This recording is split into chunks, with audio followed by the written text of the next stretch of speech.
Saudara-saudara yang dikasihi oleh Tuhan Yesus Kristus, Shalom. Bagaimana kabar hari ini?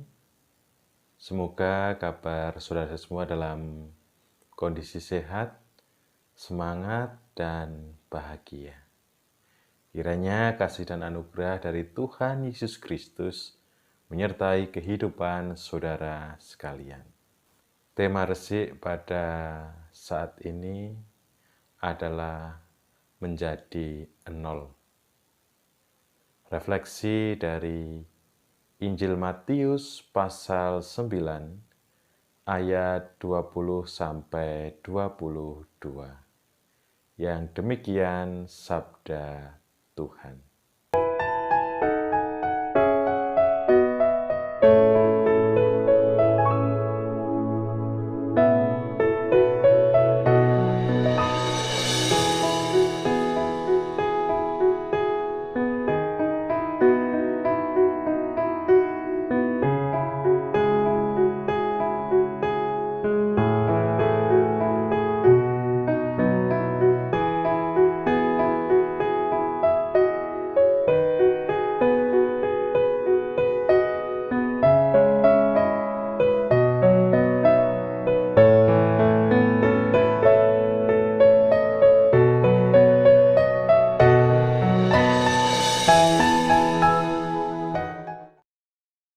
Saudara-saudara yang dikasihi oleh Tuhan, apakah saudara-saudara pernah mengalami yang namanya pergumulan? Tentu pernah mengalaminya. Baik itu pergumulan yang ringan, pergumulan yang sedang, atau pergumulan yang berat.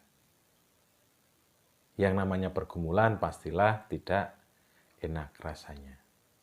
Meskipun itu ringan, itu berat, bisa membuat diri kita kurang damai sejahtera. Nah, pada saat ini kita akan bersama-sama meneladani apa yang menjadi kisah seorang perempuan yang mengalami sakit pendarahan selama 12 tahun. Kira-kira yang dirasakan oleh perempuan itu apa? Yang pertama, sakit yang luar biasa. Lalu malu karena pasti baunya tidak enak. Begitu juga tersiksa. Ternyata bukan itu saja yang dialami oleh perempuan tadi. Di samping sakit yang dialami, itu masih ada pergumulan yang lainnya. Yaitu apa yang dirasakan, sakitnya tidak kunjung sembuh.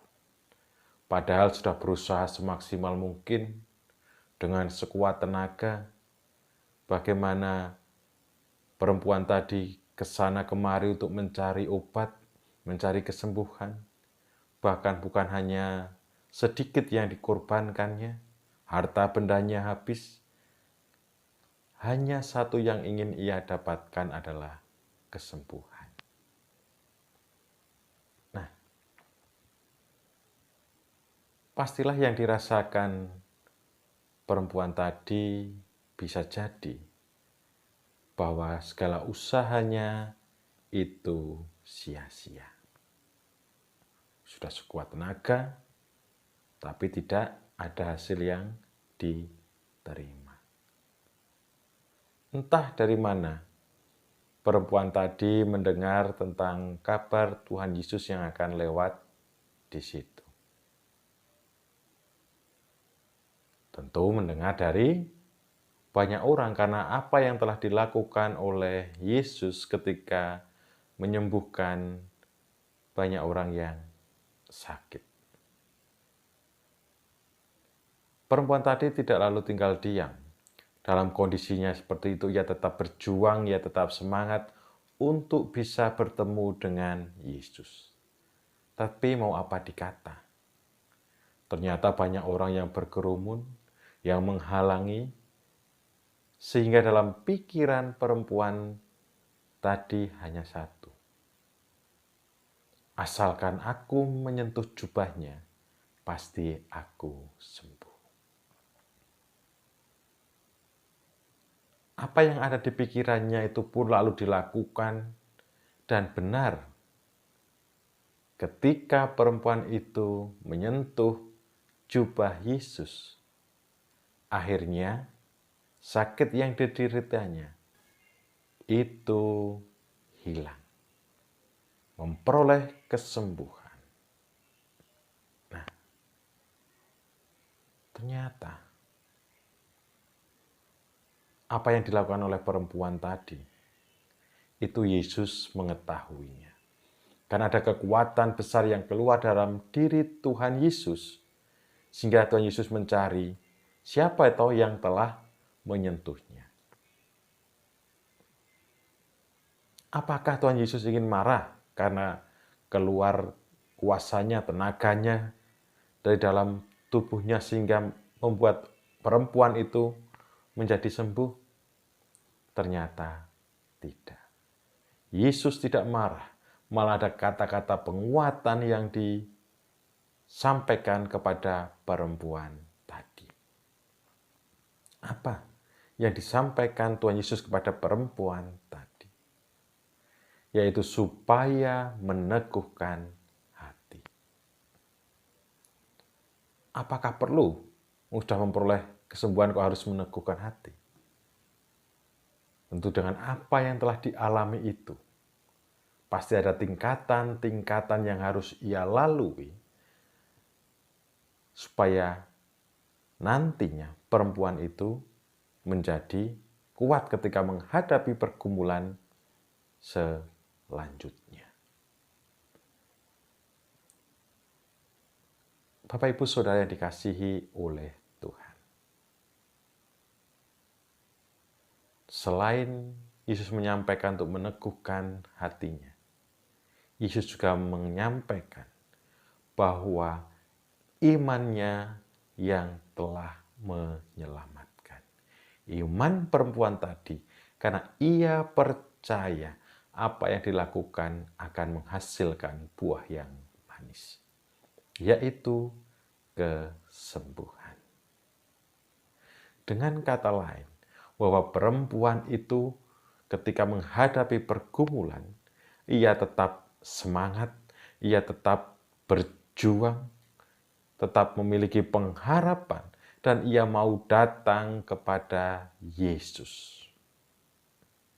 Datang kepada Yesus saya mengartikan bahwa dalam titik nolnya, dalam tidak kemampuannya perempuan tadi yang sudah berusaha ke sana kemari tidak memperoleh hasil, ketika ia menyadari hanya ada dalam Tuhan, kesembuhannya pun diperoleh. Karena iman, karena percaya. Saudara-saudaraku yang dikasihi oleh Tuhan Yesus Kristus. Apa yang harus kita lakukan ketika kita menghadapi pergumulan? Perempuan tadi mencontohkan kepada kita, meneladankan supaya kita tetap semangat, tetap percaya, memiliki pengharapan, dan Tuhan yang akan menolongnya. Entah itu pergumulan yang kecil, pergumulan yang sedang, atau pergumulan yang berat, ketika kita mau menjadi nol, menyerahkan semuanya kepada Tuhan, kita akan memperoleh jalan keluar. Menjadi nol tidaklah mudah. Karena dianggap nol itu tidak mempunyai nilai. Tapi disinilah, nol itu sesungguhnya membuat kita menyadari keterbatasan kita dan siapa yang mampu menolong kita. Selamat menjadi nol, selalu memiliki pengharapan di dalam Tuhan. Dengan percaya kepada Yesus yang akan menolong kita semua dalam pergumulan-pergumulan hidup ini. Kiranya Tuhan memberkati kita semua. Amin.